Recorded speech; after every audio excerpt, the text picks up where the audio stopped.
এবার 2025-এর আইপিএলে হার্দিক পান্ডিয়াকে ছেড়ে দিতে চলেছে মুম্বাই ইন্ডিয়ান্স।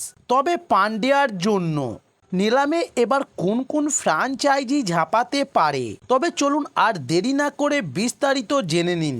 তবে ভারতীয় সমিতি ওভারে দলের গুরুত্বপূর্ণ সদস্য ছিলেন তিনি।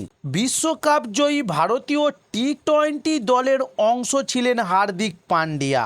তবে গত আইপিএল মৌসুমটা হার্দিক পান্ডিয়ার জন্য একেবারেই ভালো কাটেনি। তার নেতৃত্বে মুম্বাই ইন্ডিয়ান্স টুর্নামেন্টে চূড়ান্ত হতাশাজনক পারফরমেন্স তো করেই, এমনকি ক্রিকেটার হার্দিকও ব্যাট ও বলে প্রভাবিত করতে ব্যর্থ হন। তবে জল্পনা শোনা যাচ্ছে এবার যে পরবর্তী মৌসুমে মেগা নিলামের আগে হার্দিক পান্ডিয়াকে মুম্বাই ইন্ডিয়ান্স রিটার্ন নাও করতে পারে। তবে আইপিএল 2024-এর আগে অধিনায়ক হিসাবে আইপিএলের রেকর্ড চ্যাম্পিয়ন রোহিত শর্মাকে সরিয়ে হার্দিক পান্ডিয়ার হাতে নেতৃত্বের দায়িত্বভার তুলে দেয় মুম্বাই ইন্ডিয়ান্সের টিম ম্যানেজমেন্ট।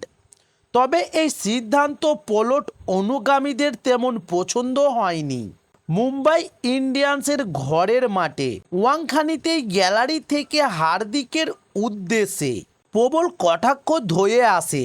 তবে তার ও দলের খারাপ পারফরমেন্সে সমর্থকদের থেকে বিশেষ সকলেই হার্দিকের সমালোচনা করতে শুরু করেছে। তবে এবার আইপিএল 2025-এর আগে অনেক কিছুই বদলেছে। হার্দিক জাতীয় দলের জার্সি গায়ে চাপিয়ে বিশ্বকাপে বেশ ভালোই পারফরমেন্স করেছে। তবে জাতীয় দলের সহ অধিনায়কের পদ থেকেও তাকে ছেঁটে ফেলা হয়েছে।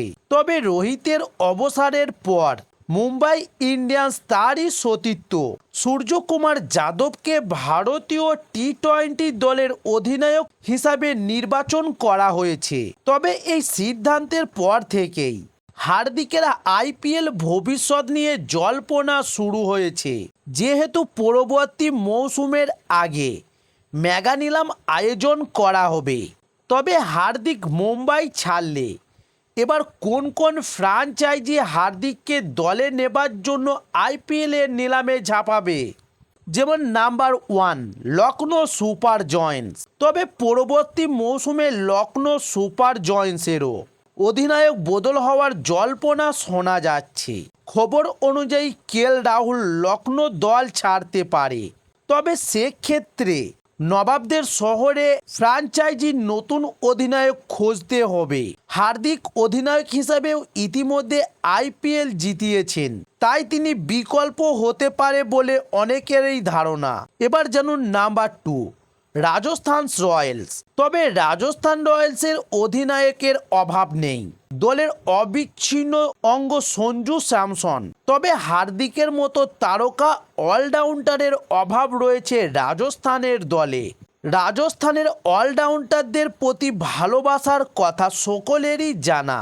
তারা অতীতে শেন ওয়াটসন, বেন স্টোকের মতো বিশ্বমানের অলরাউন্ডাররা রাজস্থান রয়্যালসের জার্সি গায়ে চড়িয়েছেন।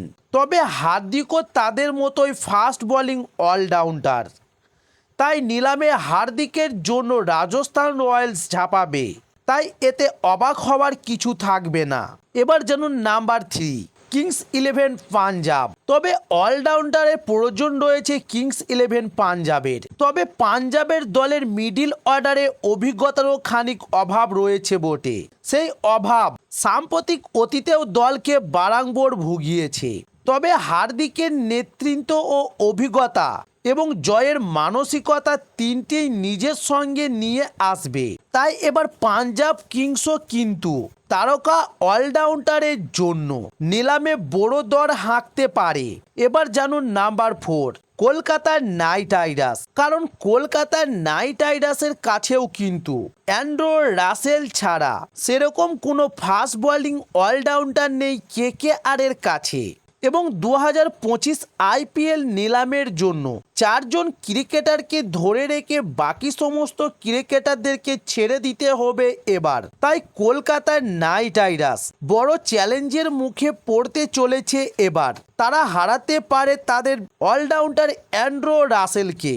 তাই এবার 2025 আইপিএলে কলকাতার নাইট রাইডার্সের অ্যান্ড্রু রাসেলের বিকল্প হিসাবে দলে আসতে পারেন হার্দিক পান্ডিয়া।